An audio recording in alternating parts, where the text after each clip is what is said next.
With us for the entire program tonight, Dr. Mark Quigley, Senior Lecturer in Active Tectonics and Geomorphology at the University of Canterbury. Welcome to Auckland, mate. Lovely to have you here. Pleasure. Nice to have you here. Let's begin with a map of global earthquakes over the past 5 years. Now, you can see this at home. I hope you can see it at home. If you can see the pink, the ring of pink, they are the earthquakes over the past 5 years. Yellow, the last 2 or 3 weeks. Red, the last few days. Now, New Zealand is here, Mark, totally buried under pink. There are so many earthquakes under and around us that we can't even see our own country, and then all around the Pacific plate. We are in an earthquake hotspot, right? Indeed, indeed. The blessing and the curse of living on a plate boundary, yes. Yeah. Okay, so the blessing is, what is the blessing? The blessing is it's an amazing place. I mean, the mountains would not exist if we did not live on a plate boundary. Our ski areas, you know, the natural beauty that we have in this country wouldn't exist because those mountains have been built over millions of years of earthquakes, large earthquakes. So. Very large earthquakes, like the one that we've just had up in Japan, and we're going to talk about that in a wee while. Okay. Are we seeing more activity than usual, or is this the way it always is around this ring?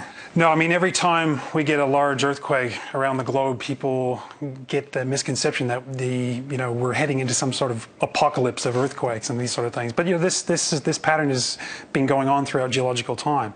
Now, we've had 5 earthquakes of this sort of magnitude and greater in the last century, spaced apart in time. In the 60s, and then of course the Boxing Day earthquake. So, after a big event like that, people seem to think that there's more seismicity or something, but there's not really any evidence that seismicity changes greatly over time. So. Okay, good. So that's the first question we've dealt with. Yeah. We're going to come back to Mark in a wee while, in fact very shortly, but first our reporter Lachlan Forsyth and our cameraman Chris Jones have made it to the seaside city of Miyako, devastated on Friday night. This is their reports.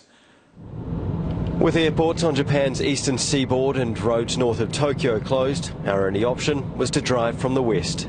We left the northern city of Akita around 10 p.m. Our plan was to drive through the mountains towards the devastated east coast.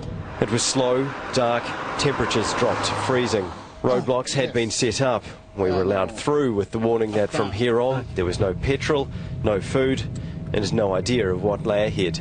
The journey was just over 200 kilometres. It took close to 3 hours for us to reach the port city of Miyako.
Night only hinted at what had occurred here, darkness hiding the extent of the damage. Daylight, though, confirmed it. On Friday night, Miyako was inundated by the tsunami. The wall of water slammed into this area, tossing cars aside as if they weren't there. Homes, buildings, boats, little withstood the waves. Debris is heaped throughout Miyako. In this city of 60,000, entire neighbourhoods have been lost. This is just a typical street here in Miyako. You can see this house behind me here. Its walls have just been peeled open. Its contents are scattered absolutely everywhere. This house here, it was 2 stories. Now it's just 1 story. It's not even anywhere near its foundations.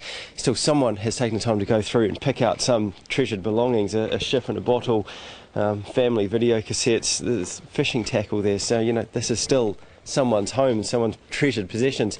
But it's just typical of this entire neighbourhood where houses and cars and belongings have just ended up as one crumpled heap. Miyako's people will return, but there is little here for them to return to. Extraordinary. That's what they found in Miyako. Dr. Mark Quigley is going to talk about that Japanese earthquake in about 2 minutes from now. But let's go back to Lachlan Forsyth very briefly. Good evening, Lachlan. In a city roughly the same size as New Plymouth, you appear to be worryingly alone there. Yeah, good evening, John. We arrived in the early hours of this morning, but it was only at first light that we really got a chance to come down and inspect what has happened here in Miyako. And what can I say, looking around, the devastation is just total. Houses that have just been picked up and thrown completely off their foundations. It's cold, it's very still. That's the thing that has really surprised us. Besides the complete and utter devastation, it's just the stillness of this place. This is a city of around 60,000 people, but besides the odd car that drives past us and the odd person who's cleaning out their house, there's just nothing. You know, no dogs, no traffic noise. It's just silence. Yeah, silence in a city is always bad news, isn't it? Obviously, you'd hope for some signs of life, Lockie, or at the very least a search and rescue effort. Anything along those lines? Well, we don't have too many signs of search and rescue. I mean, it obviously did happen on Friday evening. We got here in the very early hours of Sunday, so there had been some work taking place to clear all these roads. You can actually pick a path through them now, so all the debris has been pushed to one side. Search and rescue, I can only assume, has gone through. We haven't seen them since we've arrived here. Surrounding Miyako, though, are plenty of hills, so one would hope that with the warning that was given for the residents here, they did have a chance to at least get to higher ground. But looking at the devastation, destruction around us, it would be remarkable if there weren't any casualties amongst this. Lachlan Forsyth from Miyako. Let's talk about that earthquake with Dr. Mark Quigley. How big was it, Mark? The Pacific Plate here, so this is Japan, the Pacific Plate doing the damage. Yeah. What did it do? Well, I mean, the energy is actually related to the underthrusting of the Pacific Plate beneath Japan. So this is actually part of the North American plate, believe it or not, here. And, you know, the Pacific Plate is moving in this direction relative to this plate about 83 millimeters per year, but it doesn't do so smoothly. It sort of accumulates this elastic strain, and then it all goes bang and releases it. So when you think about an 8.9 earthquake, you're talking about something in this case of about 400 kilometers long in terms of the rupture area, maybe 100 kilometers deep. The rocks are moving 15 meters in one go, or as much as 17 meters. We're talking about something that generates about 8,000 times the amount of energy that was generated by that 6.3 earthquake in Christchurch. Hold on a sec. The earthquake of 2 or 3 weeks ago that did all the damage, this earthquake generated 8,000 times more energy. It's about 8,000 times. And when we think about how much of the crust ruptured in the 6.3 event just south of Christchurch, we think about, 12 kilometers or something like that. This thing is 400 kilometers long. It's 100 or more kilometers deep. It's rupturing 15 meters. It's really generating a ton of energy. You know, as a consequence of this earthquake, parts of Japan on the coastline moved 4 meters closer to North America in one go, and they actually subsided a decent amount as well. They sunk 60 centimeters. So that's because this boundary here accumulates that elastic strain, Japan sort of flexes up and gets ready like a springboard.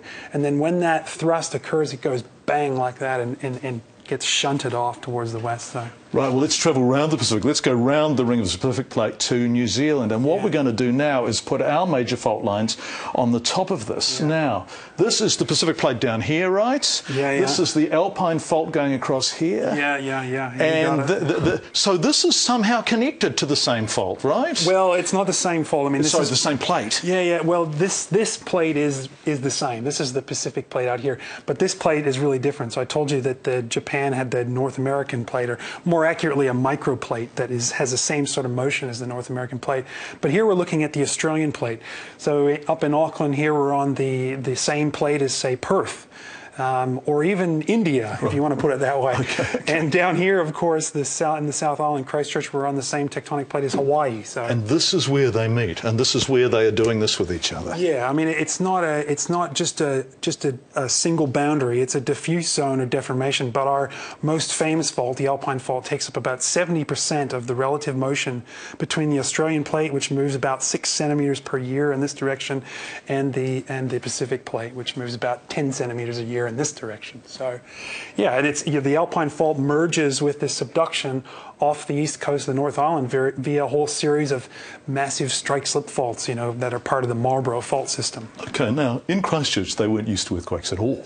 And there were many people there who didn't realise they even had earthquakes. I grew up in Wellington, and my childhood was full of earthquakes and earthquake drills. Yep. What is changing? Or is that always the way it is in an area like this, that they'll move around? Well, it's evolved through time. And when we talk about time as geologists, we talk about millions of years, right? And so one thing that is fairly well established is that the strike-slip faults in the northern part of the South Island have actually become more and more active further and further south. So there was a time that the northernmost Marlborough faults were the main ones doing all the damage.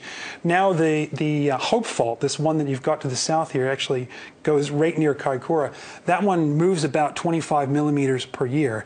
That's not to say that it's always moving 25 millimeters but that's per an year, average? but that's like it's stuck, and then it releases a whole bunch, maybe 4 or 5 meters in one go.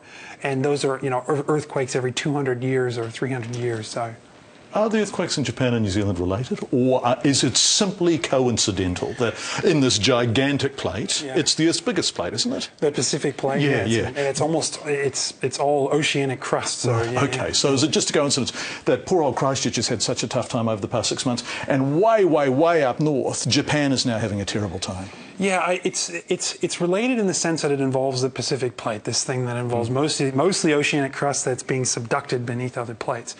But they're so remote. When we think about large earthquakes, there are a variety of ways in which they can influence other faults. One of them is the sort of effect like we had with the Christchurch earthquakes, where you have a 7.1 earthquake, and it actually changes the stress in the crust in the area around that 7.1, and may push other faults over the edge.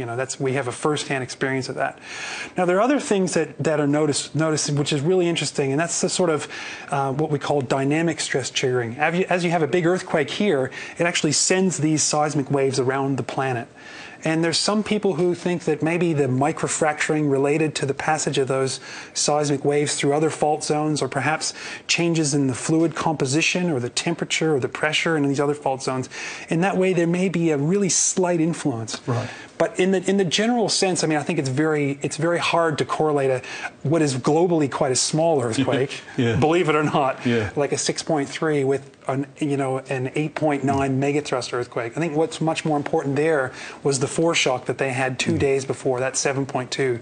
That's actually probably one of the major drivers for pushing that big section of the fault over the edge. So. Thanks, Mark. Can you stay with us? Yeah, brilliant. Absolutely. Geological science lecturer Dr. Mark Quigley.